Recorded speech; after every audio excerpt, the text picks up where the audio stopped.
एक मुट्ठी चाउरा चोरायो हो तो खायू ना पायो हो तो खायू ना पाए हो।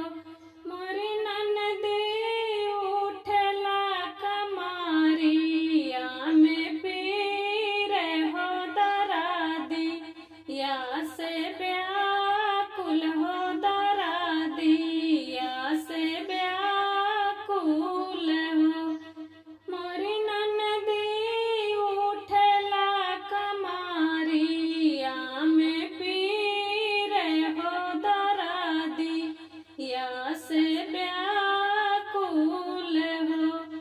एक मुट्ठी चाउरा चोरायो हो तो खायू ना पायो हो तो खायू ना पाए हो। मोरी ननदी उठला कमारिया में पीरे हो दरादी या से व्याकुल हो दरादी या से व्याकुल हो। मोरी ननदी उठला कमारिया में पीरे हो दरादी या से व्याकुल हो। उहाँ से उठेली बहुरिया हो तो सासू लागा गाइली हो तो सासू लागा गाइली हो। उहाँ से उठेली बहुरिया हो तो सासू लागा गाइली हो तो सासू लागा गाइली हो। मोरी सासू सूत दे तू अपनी गोड़वारिया हो दरादी या से व्याकुल हो दरादी या से व्याकुल हो।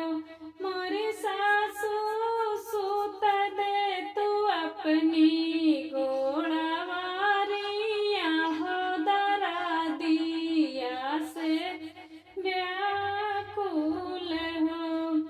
इतनी बचन सुनी सासू हो तो बहुहर से अरज कर बहुहर से अरज कर हो।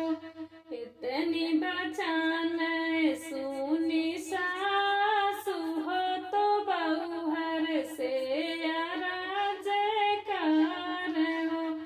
मोरी बहुहर चली जा तुझे ठानी के लगावा हो। वहाँ पे सूती जाती हो यहाँ पे ससुर तोहार बाटन हो। मोरी बहुहर चली जा तुझे ठानी के लगावा हो। वहाँ पे सूती जाती हो यहाँ पे ससुर तोहार बाटन हो। इतनी बचन सुनी छोटी हो तो जेठनी लागा गाइलिन हो तो जेठनी लागा गाइलिन हो। इतनी बचन सुनी छोटी हो तो जेठनी लागा गाइलिन हो तो जेठनी लागा गाइलिन हो। मोरी जेठनी सोवे दे तू अपने गोड़वारिया हो दरादिया से व्याकुल हो दरादी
कहीं